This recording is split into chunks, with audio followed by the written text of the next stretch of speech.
Hit TV YouTube channels లో మీ వ్యాపార ప్రకటనలకు మరియు ప్రమోషనల్ ఇంటర్వ్యూస్ కోసం వెంటనే సంప్రదించండి. సో ఇప్పుడు కంప్లీట్లీ ఇంకా ఓన్లీ మూవీస్ మీదే ఫోకస్ అనా? అవునండి. అంటే ఎప్పుడు కూడా ఒక లెవెల్ అప్ అనేది ఒకటి ఉంటుంది కదా మనిషికి. సో మనం ఒకటి చేసిన తర్వాత నెక్స్ట్ ఏంటి మనకు ఆ లెవెల్కి వెళ్ళడానికి ఏం చేస్తాయి అంటే, ఇప్పుడు ఆల్రెడీ నేను మూవీస్లో యాక్టింగ్ చేశాను, తర్వాత నేను జాబ్ చేసుకుంటూ టీవీ చేశాను కాబట్టి ఇప్పుడు నా ఆల్మోస్ట్ 9 years జబర్దస్త్ చేసిన తర్వాత I thought of having a levelling up. So next లెవెల్కి వెళ్ళాలంటే ఏంటి, అది maybe film acting or maybe direction. So already నేను బాహుబలికి అసిస్టెంట్ డైరెక్టర్గా వర్క్ చేశాను కాబట్టి నాకున్న ఎక్స్పీరియన్స్తో స్క్రిప్ట్స్ రెడీ చేసుకున్నాను. I have approached couple of producers and they liked it. So very soon it will be on the floor. So రెండు అంటే అటు యాక్టింగ్ అండ్ డైరెక్షన్ రెండు ప్యారలల్ గా కాదు, ఒకదాని తర్వాత ఒకటి. ఎందుకంటే ఒకటి చేస్తున్నప్పుడు ఇంకొకటి డిస్టర్బ్ కాకూడదు కాబట్టి ఒకటి ఫినిష్ అయిన తర్వాత నెక్స్ట్ అది లైన్అప్ లో ఉన్నాయి అన్నట్టు. ఓకే, రెండిట్లో ఏది ఎక్కువ మీకు ఇష్టం అంటే ఈ రెండు జాబ్స్ లో, యాక్టింగ్ డైరెక్టింగ్? ఇష్టం అంటే యాక్చువల్గా అయితే యాక్టింగ్ అయితే ఈజీ, ఎందుకంటే మనం చేసి మన పని కూర్చోవచ్చు. కానీ డైరెక్షన్ అంటే 24 క్రాఫ్ట్స్ మీద మనకు గ్రిప్ ఉండాలి. రేపు ప్రోగ్రామ్ ఏంటి, ఎల్లుండి ప్రోగ్రామ్ ఏంటి, ఎలా ఏ షాట్ని ఎలా చేయాలి అనేది మొత్తం దాని మీద కాన్సన్ట్రేషన్, ఫుల్ కాన్సన్ట్రేషన్ ఉండాలి. సో ఇది టఫ్ అయినా కూడా ఇది కొంచెం you are the captain of the ship అంటారు కదా. సో అక్కడ I will enjoy more. But acting wise ఏంటంటే if the counter artist is a strong artist, మనకు ఎక్కువ పర్ఫామ్ చేసుకోవడానికి స్కోప్ ఉంటుంది. So both I like. Okay, కానీ అభి గారు ఇన్ని ఇయర్స్ ప్యారలర్లీ అన్ని మెయింటైన్ చేస్తూనే మీరు జబర్దస్త్ షో కూడా కంటిన్యూ చేస్తూ వచ్చారు, ఇంక్లూడింగ్ జాబ్ తో సహా.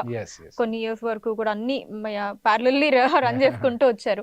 బట్ అదే అలానే ఎందుకు కంటిన్యూ అవ్వాలని అనుకోలేదు? మళ్ళీ క్విట్ అవ్వడానికి రీజన్, పర్టికులర్ రీజన్ అంటే ఏం చెప్తారు?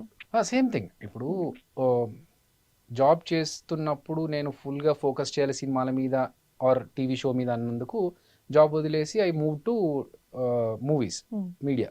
మన టీవీ షోనే జబర్దస్తే కావచ్చు, లేకపోతే సినిమాలే కావచ్చు. ఇప్పుడు if I'm directing A movie, నాకు టోటల్ ఫోకస్ అంతా సినిమా మీద పెట్టాలి. సో అందుకని ఇప్పుడు నేను కామెడీ షోకి, ఇప్పుడు నేను చేస్తున్న జానర్ వేరు, మళ్ళీ నేను సినిమా చేస్తున్న జానర్ థ్రిల్లర్. సో ఇటు టోటల్గా ఆపోజిట్ కాంట్రాస్ట్ కామెడీ షో చేసుకుంటూ మళ్ళీ అటు థ్రిల్లర్కి you can't split your mind into 2 different things at a time. Maybe ఒక గ్యాప్ ఇచ్చి చేయడం ఓకే. సో అది నాకు కొంచెం ఎక్కువ టైం ఇది అవుతుంది, దానికంటే నేను ఇటు వెళ్ళడం బెటర్ కదా అనిపించింది. And as I said levelling up, next లెవెల్కి వెళ్ళాలంటే కొన్ని వదులుకుంటేనే మనం ముందుకు వెళ్తాం. సో అలా అక్కడ వదిలేసి ముందుకు రావాల్సి వచ్చింది. తినండి, లేకపోతే మన ఇంటర్వ్యూస్ లో ఆర్పి గారు చెప్పినట్టు అలా ఏమన్నా? అట్లేం లేదండి. ఐ మీన్ ఇప్పటికీ నేను వీఆర్ ఇన్ టచ్. మా గ్రూప్ అలాగే ఉంది, వాట్సాప్ గ్రూప్ అలాగే ఉంది. అండ్ మాకు ప్రొడక్షన్ టీంతో, మల్లెమాల టీంతో లింక్స్ ఉన్నాయి. మేము మెసేజెస్ పెట్టుకుంటాము ఫెస్టివల్స్కి, అన్నీ యాజ్ యూజువల్.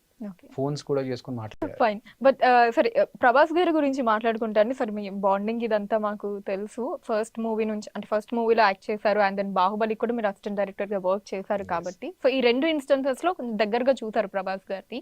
సరే, ఈ పర్సన్ పరంగా మాట్లాడుకుంటే చాలా సిగ్గు బిడియం అని చెప్పి చెప్తూ ఉంటారు ప్రభాస్ గారికి. ఫస్ట్ మూవీస్ లో ఇప్పుడు కొంచెం బెటర్, ఇప్పుడు కూడా ఉంది కానీ ఇప్పుడు కొంచెం బెటర్ అని చెప్పి చెప్తూ ఉంటారు.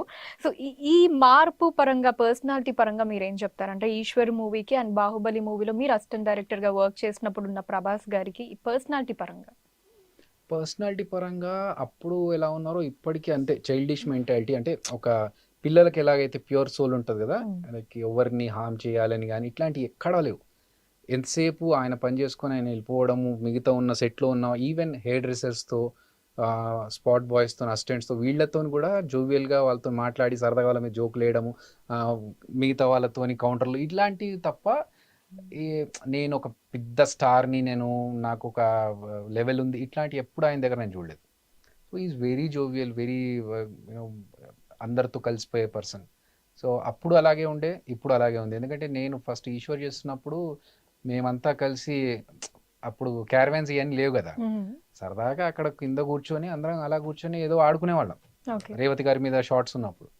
సో అప్పుడు ఎలాగైతున్నారో ఇప్పటికీ అలాగే ఉన్నారు. కాకపోతే ఏంటంటే అప్పుడు కింద కూర్చున్న వాళ్ళు ఇప్పుడు చైర్స్, క్యారవాన్స్ ఉన్నాయి, కాకపోతే అదొకటే డిఫరెన్స్. కానీ mentality wise, character wise he's. And choreographer గారు అనుకుంటాను యాక్చువల్లీ. ఏదో అంటే ఏదైనా ముట్టుకోవాలి హీరోయిన్ ని అన్నా సరే ప్రభాస్ గారు ఏది ముట్టుకోవాలా ఇప్పుడు ఇలా అని చెప్పి చాలా బిడియం బిడియంగా సిగ్గు బాగా, ఉండేవాళ్ళు. అయ్యో అవునా? ఇప్పటికీ అంతే సిగ్గు, ఆ. చాలా సిగ్గు. కాకపోతే ఇంకా డైరెక్టర్స్ హ్యావ్ టు ఆయనకి కొంచెం కన్విన్స్ చేసి, ఎందుకంటే మనిషి నేచర్ అలా ఉంటుంది కదా, ఈజ్ నాట్ ఎక్స్ట్రోవర్ట్. సిగ్గు కొంచెం అలాగే ఉంది, అప్పటి నుంచి ఇలాగే ఉంది మెయింటైన్. ఓకే. అయితే మీరు లాస్ట్ టైం కృష్ణంరాజ్ గారిని చూసింది ఇది 20 years అప్పుడు ఇందాక చెప్పారు కదా, ఒక దాంట్లో నేను లేదు లేదు లేదు, ఐ మెట్ హిమ్ రీసెంట్, అంటే ఒక ఏదో ఫంక్షన్కి వెళ్ళినప్పుడు అక్కడికి వచ్చారు, నేను ఐ టుక్ హిస్ బ్లెస్సింగ్స్. పక్కన వాళ్ళ వైఫ్ ఉండే, తను చెప్పారు జబర్దస్త్లో చేస్తారు వీళ్ళు అని చెప్పేసి. సో నాకేంటంటే ఆయన గుర్తుపట్టినా పట్టకపోయినా ఒకటి ఏంటంటే ఐ ఇమిటేట్ హిమ్ డాన్స్లో, ఇమిటేషన్ డాన్స్లో కృష్ణరాజు గారిని ఇమిటేట్ చేస్తాను. సో నాకు అదొకటి ఉండిపోయింది, because of I imitate him నాకు ఇంత పేరు వచ్చింది కాబట్టి. బికాజ్ మిగతా చాలామంది ఇమిటేషన్ డాన్స్ చేస్తారు, కానీ కృష్ణరాజు గారిని చేసేవాళ్ళు చాలా తక్కువ మంది ఉన్నారు. సో నాకు ఎక్కువగా పేరు వచ్చింది కృష్ణరాజు గారిని ఇమిటేట్ చేయడం వల్ల. నాకు అది ఉంది, అందుకనే ఒకసారి థ్యాంక్స్ చెప్పుకున్నట్టుగా ఉంటుందని ఐ టుక్ హిస్ బ్లెస్సింగ్స్. దాని తర్వాత ఇంకా మొన్న రీసెంట్గా ఆయన ఎక్స్పైర్ అయిన రోజు ఒకసారి వెళ్ళి దండం పెట్టుకొని వచ్చాను. ఇంకా వేరే ఎవరిని కలవడానికే లేదు, జస్ట్ ఆయన్ని చూసి ఒకసారి దండం పెట్టుకోవాలనిపించింది.